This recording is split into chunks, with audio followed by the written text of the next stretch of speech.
আজকে আমি রান্না করে নেব আলু দিয়ে কাঁকরোল ভাজা। তাহলে চলুন কীভাবে কাঁকরোলটা ভাজছি সেটাই আপনাদের দেখাচ্ছি। তার জন্য ওভেনে কড়াই বসিয়ে দিয়ে দিয়েছি কিছুটা পরিমাণে তেল। তেলটা গরম হয়ে গেছে হালকা।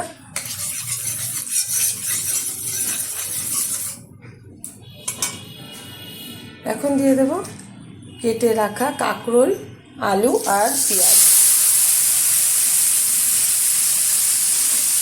ভালোভাবে কিন্তু ধুয়ে পরিষ্কার করে নিয়েছে আর জল থেকে ঝরিয়ে দিয়ে দিচ্ছি ডাইরেক্ট কড়াইতে।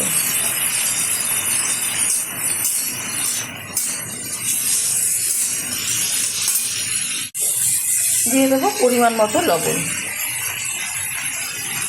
ভালোভাবে হাই আছে এটা আমি ঢাকনা ছাড়াই ভেজে নেব নেড়ে চেড়ে। ঢাকনা দিয়ে ঢেকে দিলে কিন্তু একদম আলুটা গলে গিয়ে কাদা কাদা টাইপের হয়ে যাবে, ভালো লাগবে না। গোটা গোটা থাকলে তবে কিন্তু ভাজার স্বাদটা খুব ভালো লাগে। সুন্দরভাবে হাই আছে আমি 5 মিনিট মতো এটা আমি ভেজে নিলাম। খুব ভালোভাবে কিন্তু ভাজা হয়ে গেছে।